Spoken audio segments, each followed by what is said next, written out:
Good morning, class! Good mood si ma'am ngayon na. Sana good mood lang siya hanggang mamaya. Bago tayo mag-start, mag-pray muna tayo, okay? Sino gusto mag-lead? Di ako marunong yan. Ikaw na lang.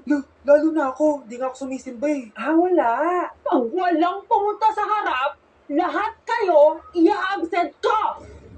Yes, ikaw na lang. Ma'am, ako na lang po. Madali naman pala kayo kausap eh.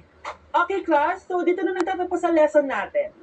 Oh, may isang oras po pala tayo eh. Sige na, i-dismiss ko na kayo. Sis, be, talaga na tayo. Tara, be. Buti na lang talaga dismiss tayo agad.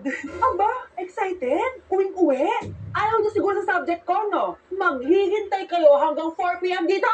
Walang uuwi! Grabe naman yung mood swing ni ma'am. Nakakainis. I love you too. Okay, class, dahil good mood ako today, hindi tuloy ang quiz at lesson natin. Ay, salamat. Magagawa ko na yung assignment ko sa math. Bes, pakopya naman ako niyan.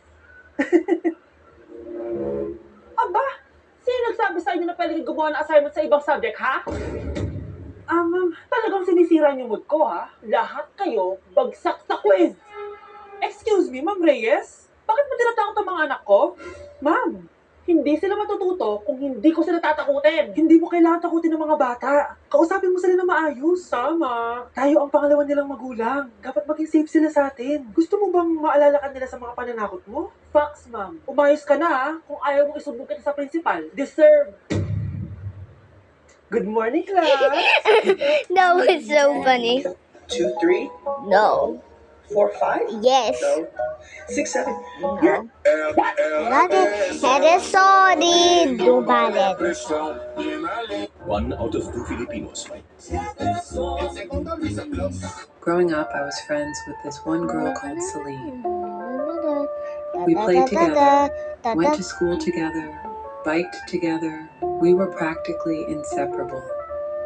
One day, she went missing. It was all over the news, and I hoped for her to come back. 3 months later, they revealed that she had been murdered. I was devastated, and I felt empty and alone. 5 years later, and I'm now in high school, I had a new best friend. Her name was Viola. We had lots in common, and she was really kind.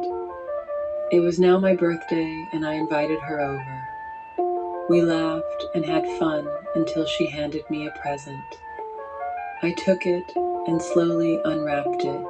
She had given me glasses, the exact ones Celine wore, covered in bloody stains. Growing up, I was friends with I steal cheese, you can't catch me. I steal cheese, you can't catch Bye. me. This is